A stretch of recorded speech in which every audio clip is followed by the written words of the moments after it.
to Checkers Library TV, another mini show as we move towards our March episode. March comes out in just one more week. 1 week until the March show, but today we've got Mrs. Hamilton doing Storytime Theater. I'm going to be talking about a movie series, I'm looking forward to that, and a few other little surprises mixed in between. So join us today, we hope you have a great time, and we will see you for our full March episode next week. Did you know? There are over 400 different breeds of dogs in the world! The most popular breed of pet dog in the world is a Labrador. The average dog is as intelligent as a 2-year-old child. Adult dogs have 42 teeth. The library has tons of books about dogs. Visit the library to learn more.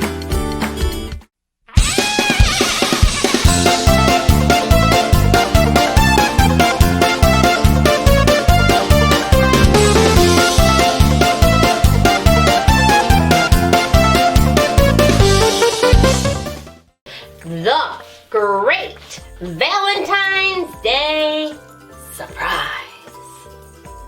And there is a mailman, and it looks like he's delivering some valentines. It's a Lift the Flap book. Ooh, those are fun. So the author is Susie Jane Tanner.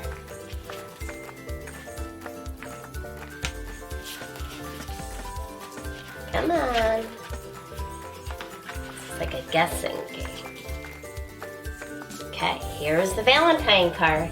It says, who do you think sent this pretty card, Mouse?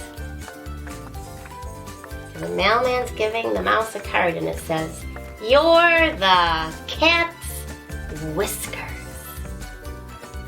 Let's see who gave it to Mouse.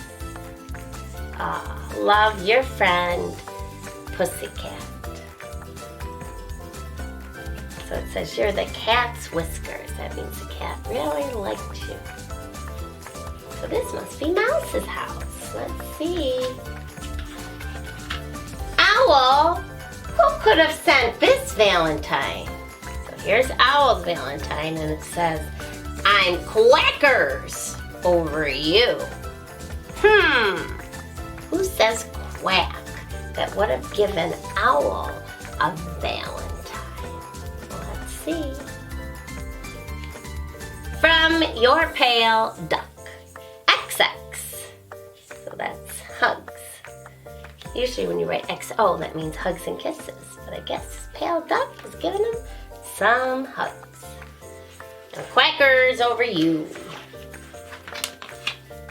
I wonder who sent such a lovely card, Pussycat. So this says, honey, won't you be my Valentine? Let's see. With love from Honeybee.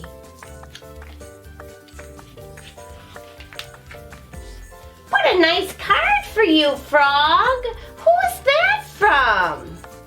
Now, everyone else, they had a house that they live on, but look at Froggy, he's on his lily pad. And here's his Valentine. Oh, the mailman had to go on a lily pad to deliver it. It says, Valentine, you're better than cheddar. And there's some cheese on there. So what animal likes cheese? I could have given this Valentine to Froggy.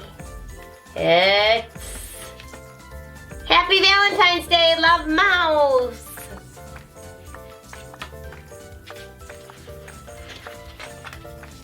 Honeybee, here's a card for you. Who do you think sent it?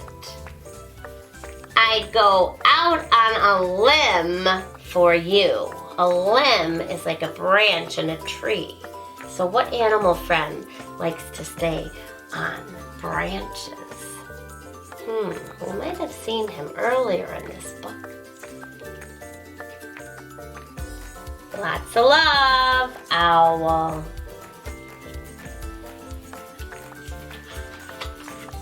I wonder who wants to be your Valentine, Duck? All right, we're at the pond, and it says, hop to it. Be my Valentine. And there's a lot of lily pads. Who do you think sent this Valentine to Doc? Any guesses? Ooh, I think someone guessed it. It's from your neighbor, Frog.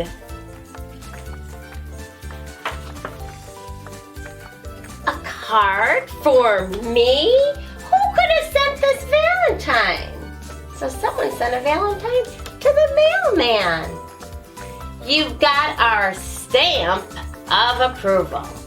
And there's a stamp on there. And if you put something in the mail, you need to have a stamp in the very corner. We learned about that when we wrote our mail letter.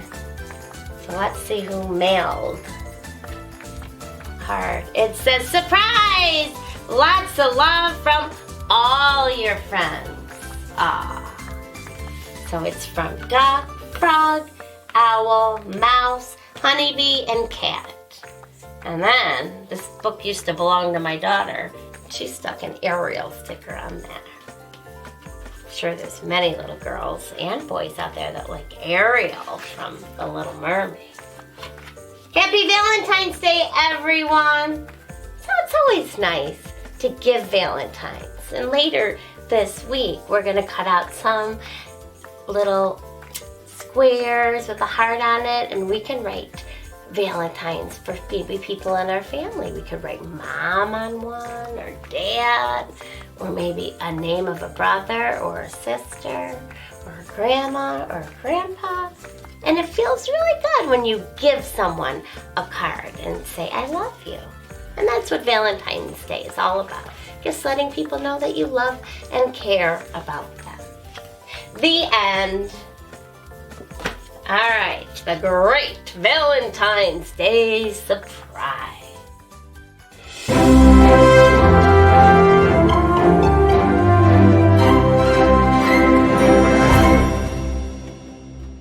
Hello, we are here at Checkers Movie Talk, talking about movies. We can talk about older movies, we can talk about newer movies, anything like that. Now this time I want to flash you back. Again, we're going back to the past, to the early 1940s. So let's think about how long ago that was. That was 80 years ago. The 1940s were 80 years ago, so that is really cool. We're starting by talking about a movie, and actually this isn't just a movie. This is called a movie short. This means it's not a full-length movie, it's a shorter movie, and it is called Superman. Yes, there were 17 Superman cartoons made in the early 1940s by Fleischer Animation Studios and later Famous Animation Studios, and it centers around the character of Superman. Now, I watched these cartoons when I was younger because eventually, just like another cartoon I talked about earlier on Checkers Library TV, this went to the public domain. So that means anyone can watch this right now. You can find it on the internet pretty easily. Type in Fleischer Superman cartoons. You can find them on some videos and some DVDs, things like that. You can find these cartoons very easily. Now, they came out many, many years ago, and they invented all sorts of technologies because this was made in the early days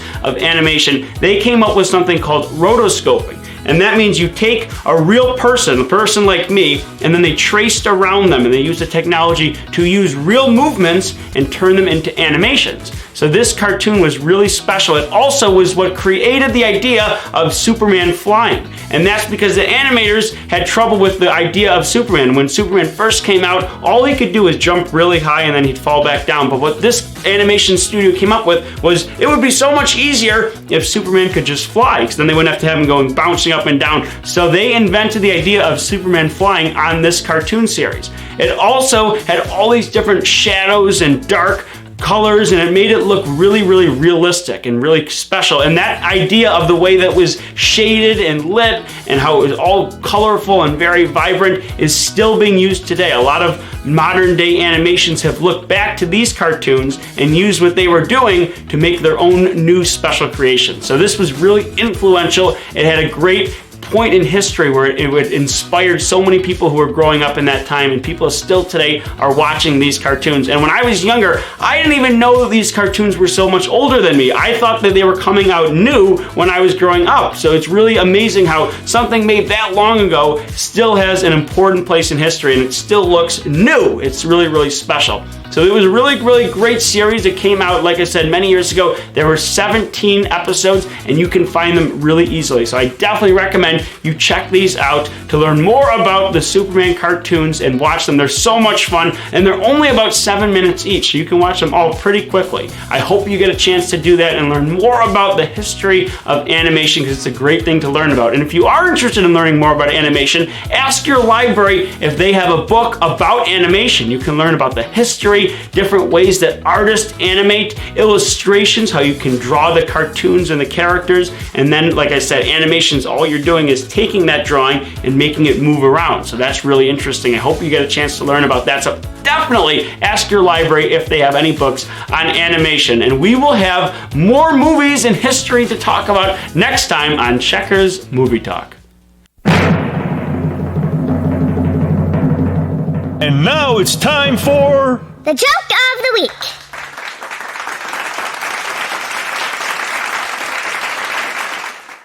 Why are librarians very good at planning vacations? They know how to book a trip. Oh yeah!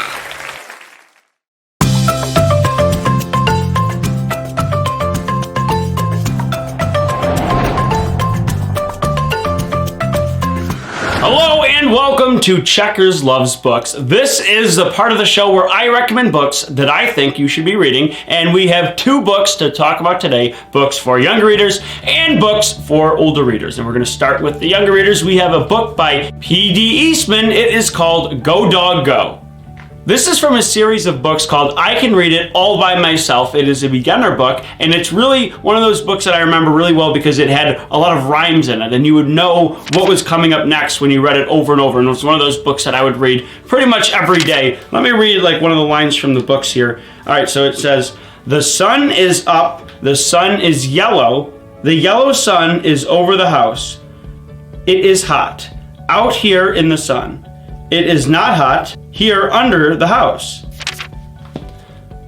So I would remember what was coming up next, and it got me really excited because all the dogs are going somewhere in the end, and you have to kind of find out where they're going and what's happening, and you get really excited as you keep reading it over and over. And like I said, it's a really good rhyming book, so you're going to remember it. And when you're able to read it by yourself, it's really exciting, and you're going to be able to kind of piece your way through it, and you're going to remember it really well, and you might end up finding yourself, even when you become a grown-up, remembering all the words in the book. So we have Go Dogs Go for the younger readers. But for the older readers, we have this book here, which is called Holes by Louis Sachar.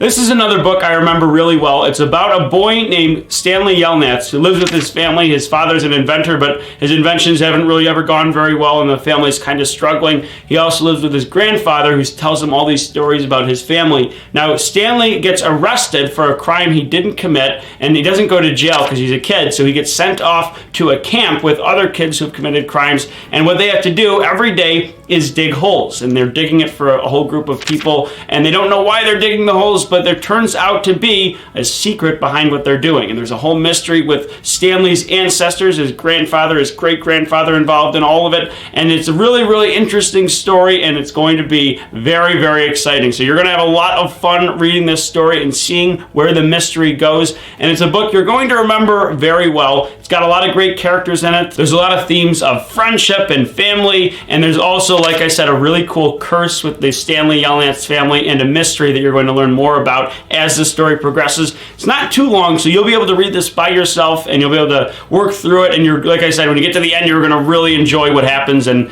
how it all comes together in the end. So we do have Holes here for the older readers. I definitely recommend you read this book. And there was a movie made about it about 15 years ago or so that I think you're also going to enjoy. It's really a lot like the book, and it's really cool whenever you get to see a book you read come to life on the big screen. So check that out also. So Holes for the older readers.